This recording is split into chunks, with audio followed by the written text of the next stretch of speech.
আজকে আরেকটা উইকেন্ড, শনিবার। আর আজকে আমার খাওয়ার মেনুতে বেশি কিচ্ছু নেই, জাস্ট দুটো আইটেম, কিন্তু আমার একদম হট ফেভারিট যেটা রয়েছে। এটা কি বুঝতে পারছো?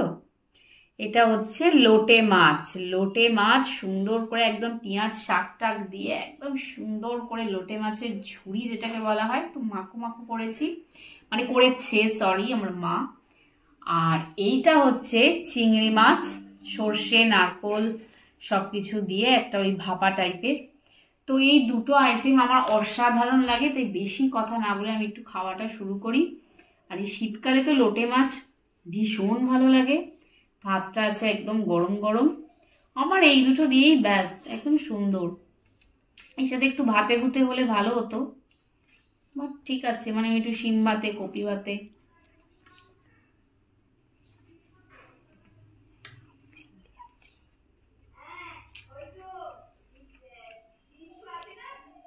লাউ চিংড়িও আছে, তুই তো খাবি না। না, আই ডোন্ট লাইক লাউ, ওই জন্য আমার চিংড়ির এটা হয়েছে। আচ্ছা, এটা না একটু ঝাল ঝাল হলে ভালো লাগে, ঝালটা কিন্তু অতটাও হয়নি, সেই জন্য যে রয়েছে লঙ্কা, বেশ করে লঙ্কাটাকে চিপে নাও, আর একটু ঝালটা হলে ভালোই হতো।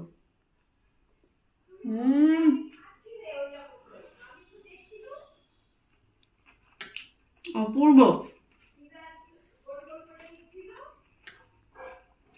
আমি লোটে মাছটা খাই, তারপর আবার চিংড়ি মাছটা খেয়ে তোমাদের দেখাচ্ছি। এই হলো আমার থালার অবস্থা। একটুখানি লোটে মাছটা আমি রেখে দিয়েছি লাস্টে খাবো বলে, আর দেখো পুরো ভাত আমি শেষ করে ফেলেছি। এইটুকুনি ভাত এখন পড়ে আছে চিংড়িটা দিয়ে খাবো বলে, কিন্তু ভাত আর পেটে নেই। আর হ্যাঁ, দুটো জিনিস আরো অ্যাড হয়েছে, সেটা হচ্ছে আমার লিজ্জত পাঁপড় আর চাটনি।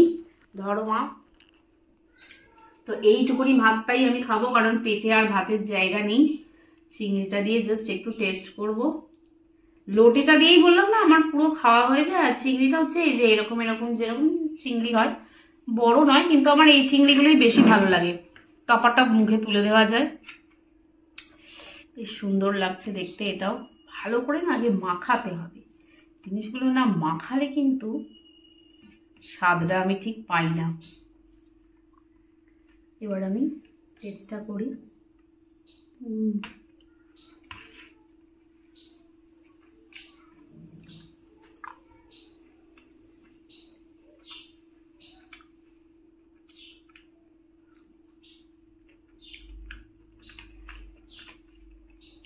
এই রান্নাটার আর নতুন করে আমার কিছু বলার নেই, যতবারই করে মা একদম হিট, ভীষণই সুন্দর।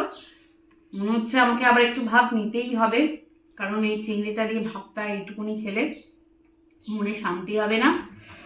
তো ভাতটা একটু নিয়ে নিই। আর এই যে হলো পাঁপড়, এরকম করে চাটনিতে ডিপ করে কারা কারা খেতে ভালোবাসো জানিয়ে দাও। আর ভিডিওটা ভালো লাগলে লাইক করো। আমি একটু ভাত নিয়ে শেষ করি ভিডিওটা।